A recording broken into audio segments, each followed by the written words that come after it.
Innalillahi wa inna ilaihi roji'un. Kabar duka itu menyeruak dengan cepat. Senin 15 Maret 2021, salah seorang pendakwah yang berlabel mantan preman legendaris di tanah air menghembuskan nafas terakhir. Ramadan Effendi, atau yang sohor dengan nama Anton Medan, menyerah kepada stroke dan diabetes yang beberapa tahun terakhir menggerogoti tubuhnya. Pendiri Persatuan Islam Tionghoa itu wafat dalam usia 63 tahun, meninggalkan seorang istri, 7 anak, dan 12 cucu.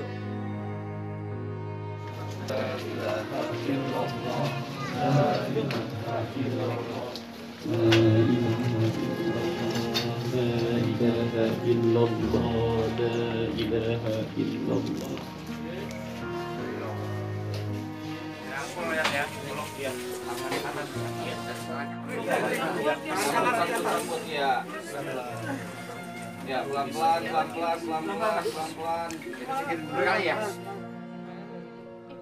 Keesokan hari, jenazah almarhum dikuburkan di sisi Masjid Tan Kok Leong dalam kompleks Pondok Pesantren At-Taibin, Pondok Rajek, Cibinong, Jawa Barat. Makam seluas 4x4 meter dengan atap 3 tingkat berwarna hijau tua rupanya sudah dipersiapkan almarhum sejak 20 tahun lalu. Pada satu waktu, almarhum telah berwasiat kalau tiba waktunya dipanggil Allah untuk diistirahatkan di dalam kawasan Ponpes yang dibangun semenjak dirinya memeluk agama Islam.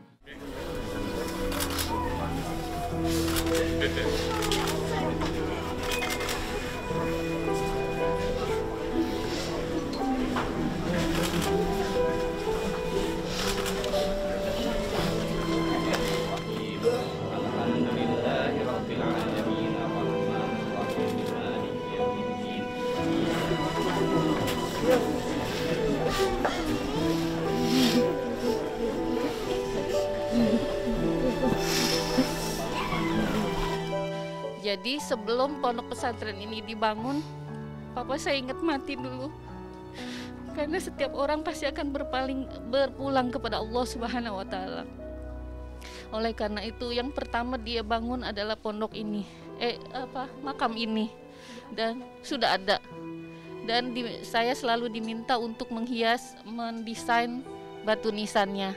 Tapi saya bilang, kan Papa nggak tahu wafatnya kapan. Seperti itu, saking beliau tuh merasa bahwa kita harus menyiapkan inilah semangat untuk berbuat baik agar kembali ke Allah dengan keriduan husnul khotimah. Erisa Absari kehilangan suami yang sangat mencintainya. 7 anak dan 12 cucu ditinggal ayah dan kakek yang mereka banggakan. Ratusan santri At-Taibin menangisi kepergian sosok yang mereka hormati. Dan umat berduka melepas salah seorang dai yang telah menumbuhkan inspirasi dan semangat dalam menegakkan syiar Islam.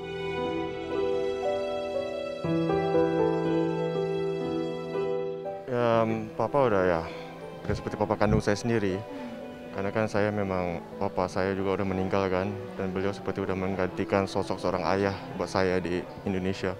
Sering ngejaga saya, ngerawat saya, memberikan nasihat-nasihat, pedoman-pedoman hidup. Banyaklah beberapa penting lah dalam karir saya juga selama ini.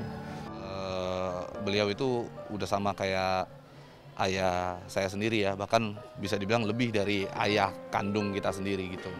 Karena kepeduliannya, care-nya dia terhadap saya, apalagi pada saat kita masuk kemarin di sekolah ya, Bapak itu sangat peduli gitu. Dia sangat peduli menjaga kita sampai datang ke persidangan, menangis, dan saya mualaf juga kan karena beliau gitu. Beliau ngajarin saya ngaji.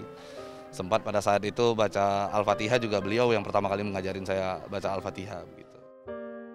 Lahir di tebing tinggi Sumatera Utara 6 Oktober 1957, Anton kecil sudah dihadapkan dengan kesulitan ekonomi.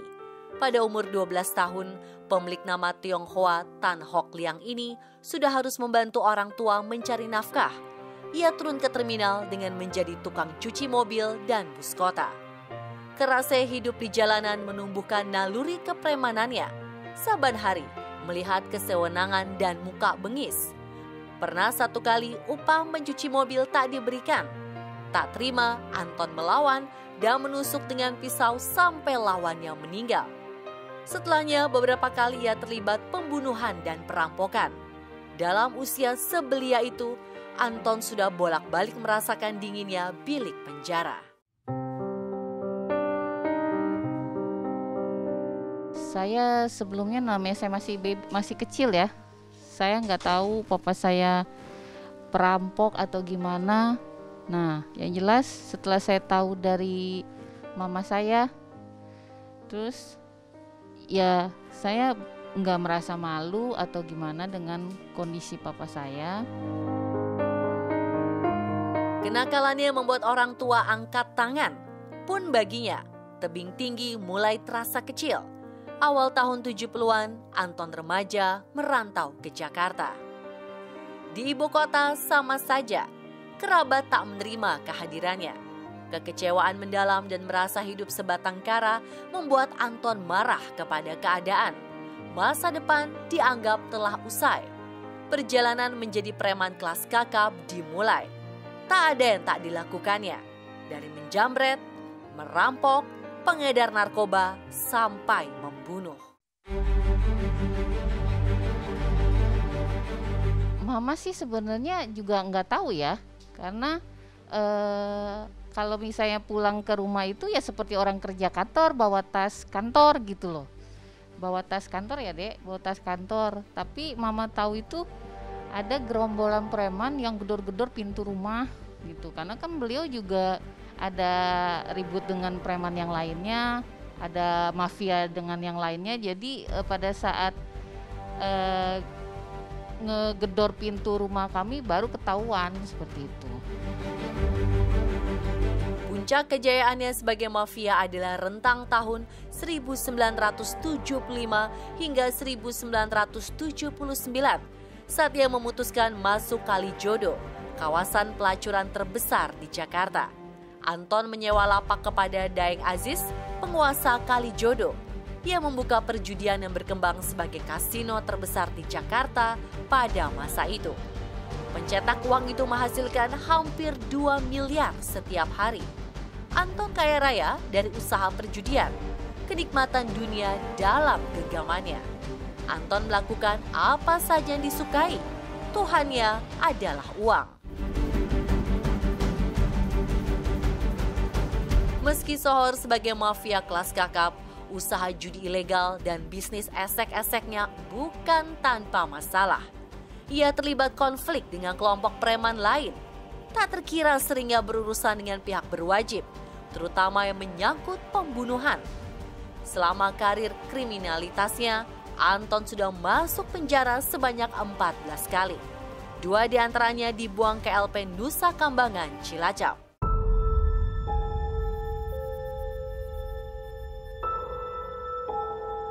Tak ada gelap yang tak berakhir, dan tak ada pula preman yang hatinya terbuat dari besi. Tahun 1982, saat Anton mendekam di penjara, rasa takut akan mati mulai menghantui. Semua berawal dari banyaknya preman yang mati seiring maraknya Petrus alias penembak misterius. Dari bilik penjara, ia merenung kehidupan dan mulai mencari Tuhan.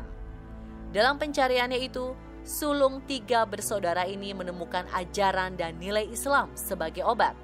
Hatinya tenang setiap mendengarkan suara azan dan lantunan ayat suci Al-Quran. Hidayah akhirnya datang. Anton bertobat. Apa yang saya dengar ya, waktu itu papa tuh sempat duduk di depan masjid. Dia ngeliat kok orang-orang pada sholat ngapain gitu kan. Terus udah gitu kedenger ada yang ceramah apa. Dari situ tuh hati papa mulai kesentuh kayak gitu. Nah terus akhirnya kan ngedenger yang Kiai Jainuddin MZ itu ceramah. Nah dari situ beliau itu papa langsung minta diajarin sama Kiai Jainuddin MZ-nya gitu. Dari situlah awal mulanya ya saya tahu gitu. Dalam penjara, masih di penjara. Setelah bebas, pada tahun 1992, ia memutuskan menjadi mu'alaf. Anton mengucapkan 2 kalimat syahadat di hadapan Kiai Haji Zainuddin MZ, Ustadz paling beken pada waktu itu. Dai sejuta umat yang juga memberikannya nama Ramadan Effendi. Waktu papa masih di penjara,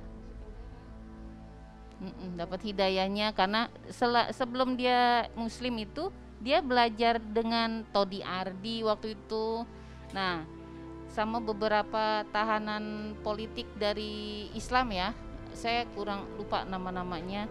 Nah, keluar dari penjara, beliau berguru belajar dengan almarhum Bapak Kiai Haji Zainuddin MZ, juga Bapak Nur Iskandar Eski, pimpinan Pondok Pesantren As-Sidikiyah. Seperti itu, Mbak. Pilihan menjadi muslim tidak setengah-setengah. Anton meninggalkan jejak kelam masa lalu dan berfokus diri mempelajari Islam. Ia mulai berdakwah dan bergabung dengan Persatuan Islam Tionghoa. Setelah papa masuk Islam, beliau mulai kan belajar pidato karena untuk harus menyampaikan perjalanan masa beliau menuju hijrah itu, ya kan, masuk Islam mu'alaf itu. Nah, dari dakwah-dakwah itu beliau ada usaha percetakan. Nah, dari usaha percetakan hasilnya itu alhamdulillah untuk membangun pondok pesantren ini. Seperti itu. Nah, dia pernah menceritakan bahwa ini emang dari dulu tuh cita-cita dia ya seperti ini begitu. Ini cita-cita dia membangun punya masjid sendiri. Apalagi dia kan memang dia seorang Islam, tetapi dia juga bersuku Tionghoa begitu. Jadi dia tetap tidak ingin melepaskan etnis Tionghoanya begitu. Makanya dia mempersiapkan ini semua begitu, termasuk makamnya. Cukup menginspirasi sih, dan benar-benar sangat berpengaruh di kehidupan saya secara pribadi juga. Jadi dari cerita-cerita beliau, pengalaman beliau yang dulunya begini, sekarang begitu, seperti membangun masjid di sini juga, benar-benar ya sebuah panutan lah, seorang legenda sih kalau menurut saya. Kelam dan pedihnya masa lalu telah mengajarkannya untuk berbuat tanpa pamrih. Semua yang didatang dibantu dengan tulus dan ikhlas. Para sahabat yang mengenalnya akan selalu mengingat kebaikannya. Sampai akhirnya Tuhan memanggilnya pulang. Iya, alhamdulillah Bapak saya selalu memikirkan untuk syiar, untuk dakwah.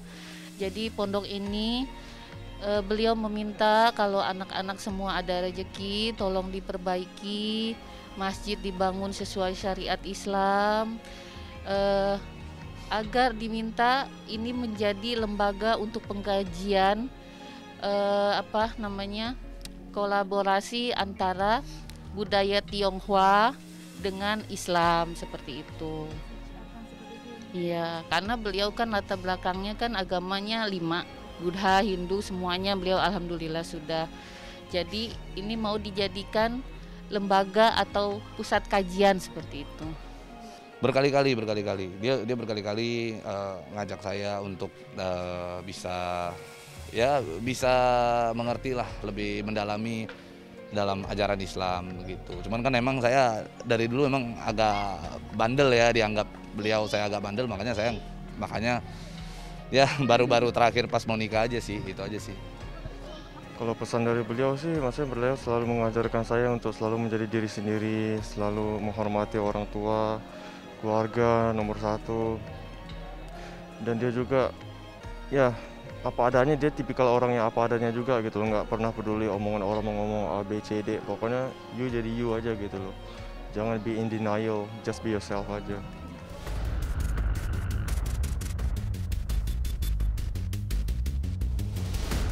Anton Medan yang dahulu penuh dengan cap keburukan dan kejahatan bersalin diri menjadi Ramadan Effendi yang tulus dan penuh kebaikan. Jasadnya memang telah ditimbun tanah, namun nama dan semua hal baik akan selalu hidup. Tidak semata kepada nilai dan budi baik, almarhum adalah inspirasi bagi banyak orang. Perjalanan spiritual yang menemukan kebenaran adalah legasi dan warisan yang akan selalu dikenang sepanjang masa.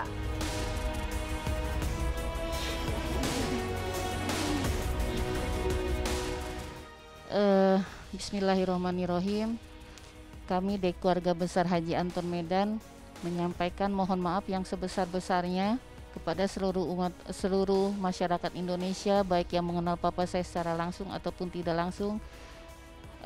Papa kami menyampaikan mohon maaf yang sebesar-besarnya jika pernah melakukan kesalahan kepada semuanya.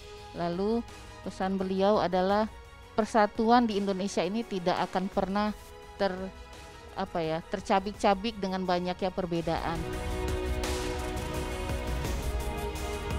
Selamat jalan Ustadz.